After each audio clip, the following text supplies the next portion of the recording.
What is up, my lovely people in Blue Tablet land? So for today's video, guys, I'm going to be drawing you all this creepy looking doll. It's based on the dolls that are already out in the horror world, which is Chucky and Annabelle.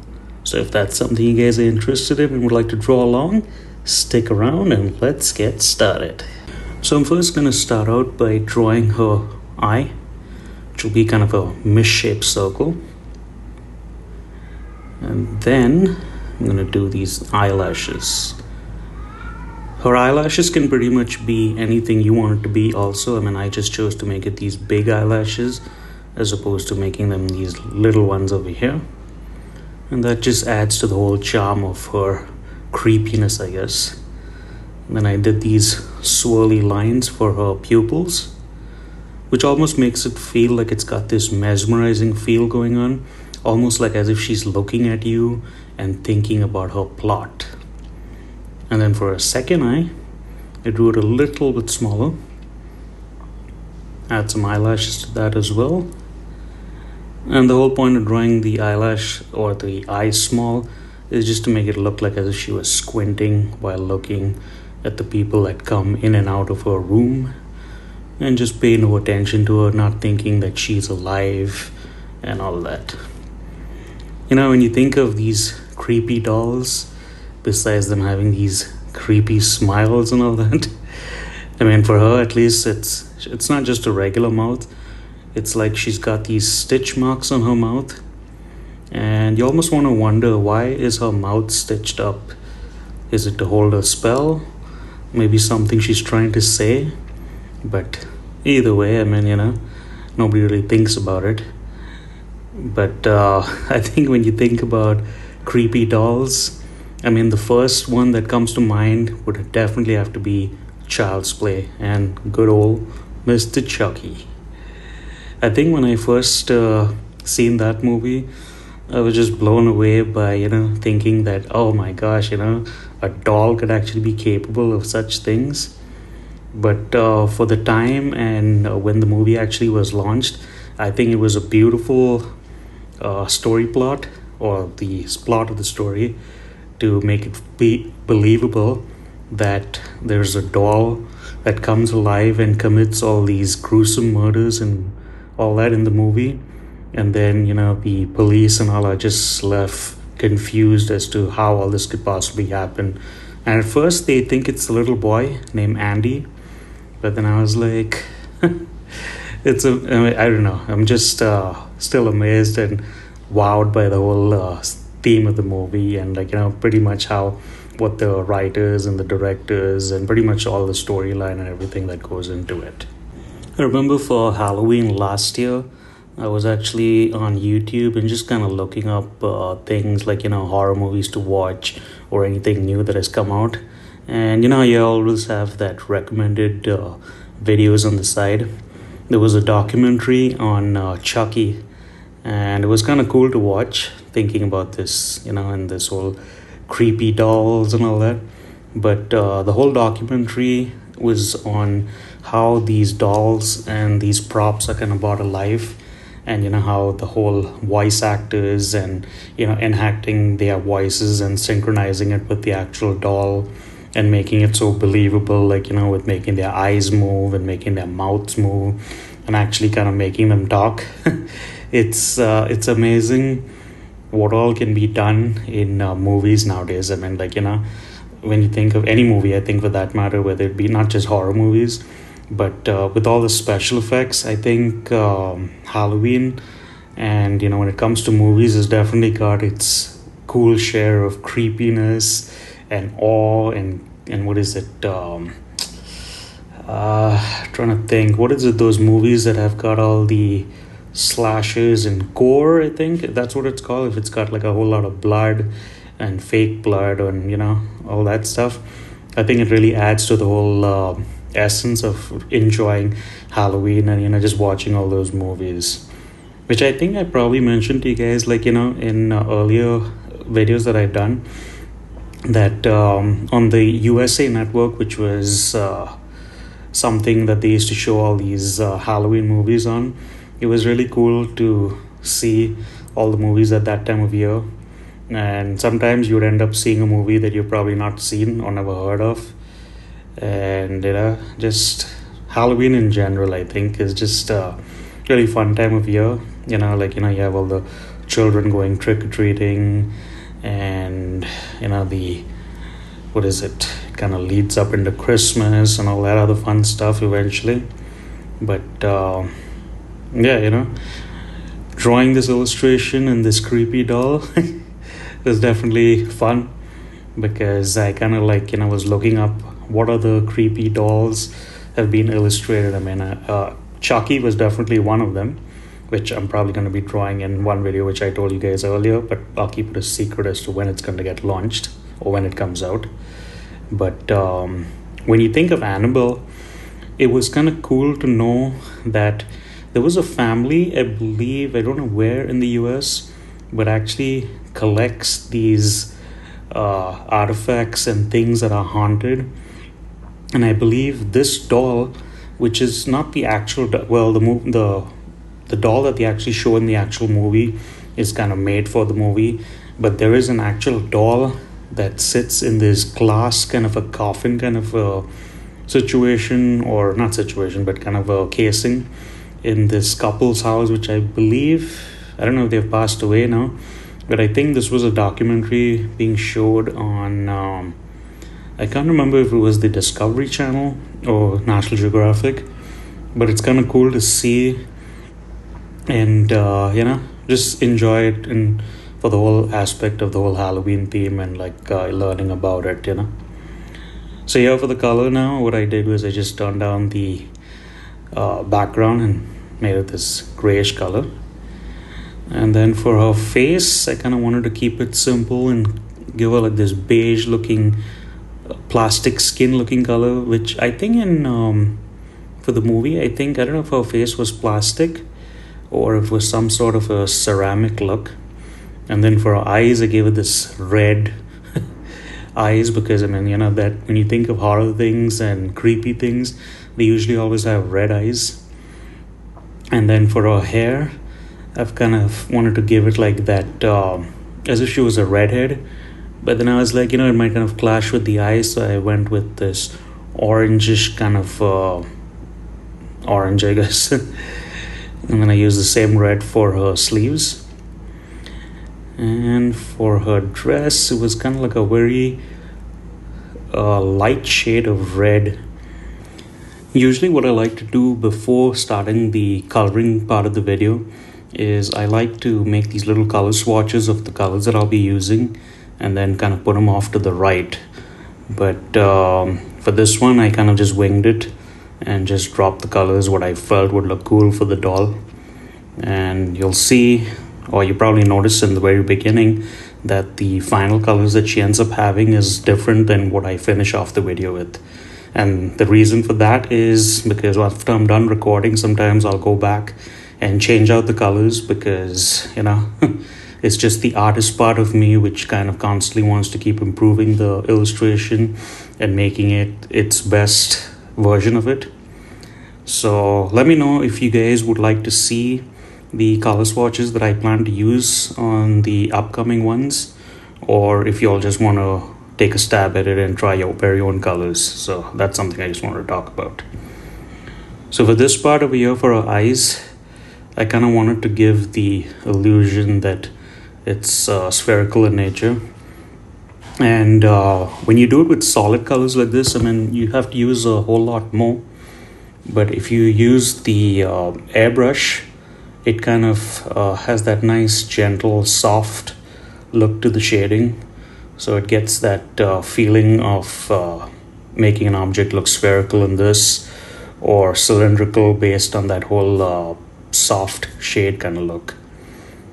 But shading is definitely something that it takes some time to get used to and get good at. And if you guys have other techniques that you guys use that are following along that have worked for you guys, let me know in the comments what is it you guys do, because I'm always open to learning from other artists and sharing what is it I know and what I've learned from other artists with you guys. So yeah, all in all, I think she's coming along pretty good. Gave her this little teardrop to make it seem like she's sorry for creating all this horror and suspense and drama in the movie. But yeah, I remember watching the movie. I mean, it was kind of cool. I'm remembering if it was the first part that was the creepiest of them all, or if it was the other ones. And I think once you watched Chucky and all those movies ahead of time, you kind of know what to expect. But with this one, it was a very, what do you call it, subtle horror, I guess I would want to say. Because for me, I don't think I've ever watched a movie up until now that kind of really gives you the kind of jump scare, you know. I think those are more fun because you never know what's going to come on screen. And it's now you have the music playing, and then if you have your speakers up all the way, and if you have the surround sound going, man, it really makes the experience for a fun one. That's something maybe I should keep as a bucket list plan for my future house that I don't have at the moment. Is a movie room where you can have all the bells and whistles just for some fun entertainment with family and friends. So here I kind of tried this new technique of shading for her hair to make it look like, you know, it's got the highlights and the shadow that when you look at realistic looking hair. But this is just a illustrated version. But yeah, going back and forth like this, I mean, really helps when you're shading. So you kind of constantly get an idea of what's going on with the image.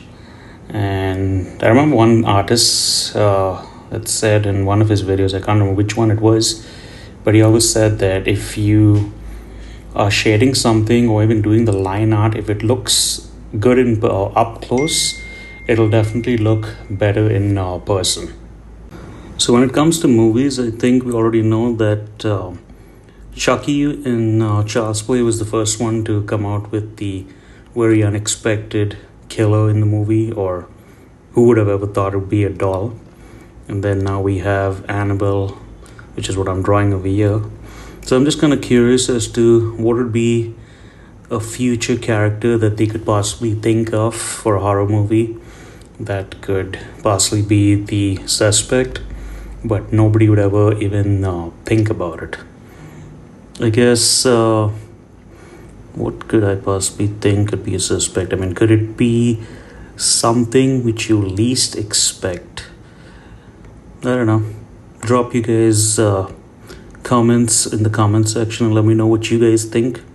Because when I draw these, I always have these random thoughts in my mind and just kind of thinking about, you know, what could they possibly do? I mean, I know when it comes to Hollywood, I mean, there's really nothing that they cannot do.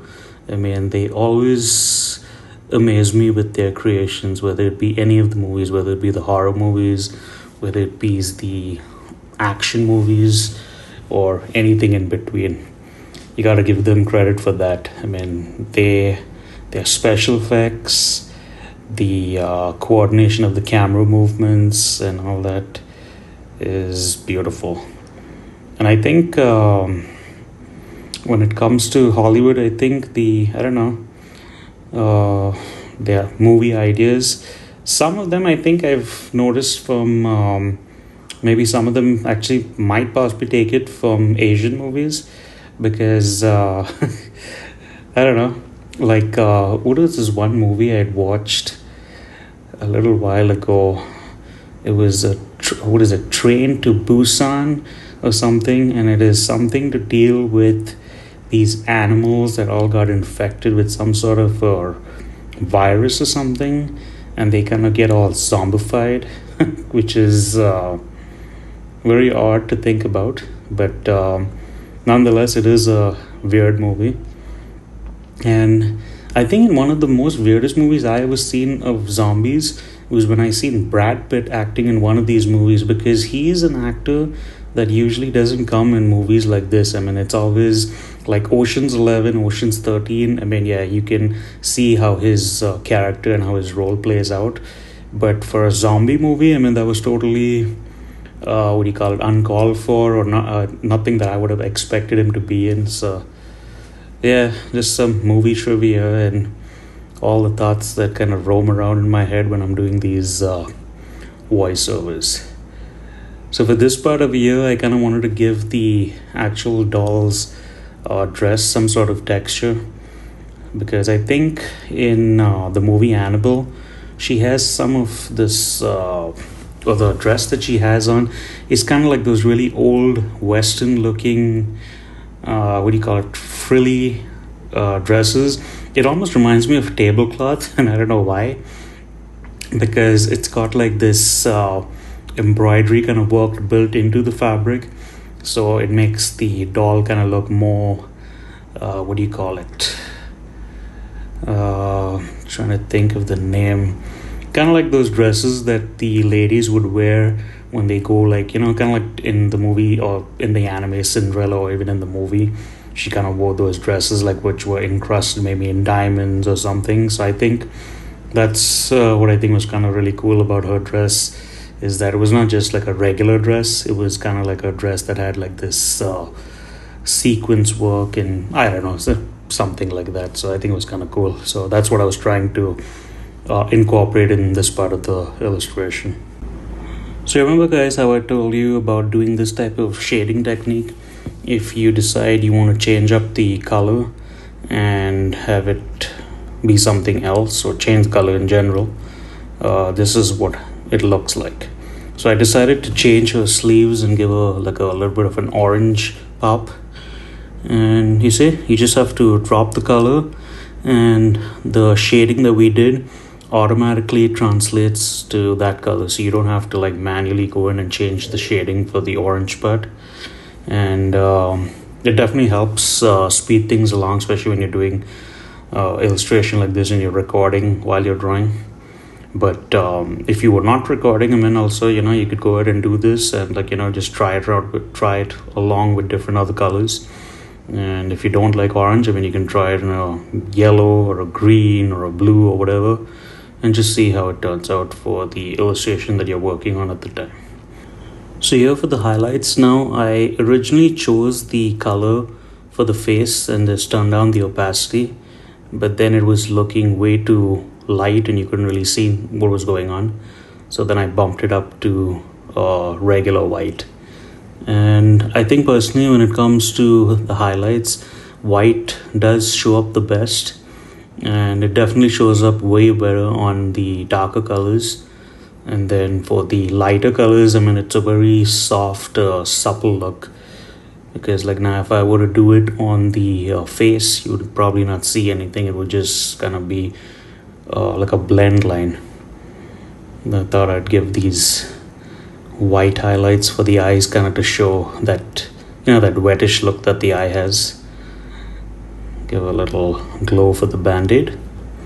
And pretty much this part is just trying to figure out where the light source would be, and or how the light would be illuminating off the different what do you call it, material that's used for the actual doll, if it was a real doll. Alrighty people, let's go ahead and wrap this video up. Say a special thank you to all my followers and to any new people that may have joined on for these Halloween drawing sessions. And I will see you guys in the next video. Till next time, take care of yourselves. Bye for now.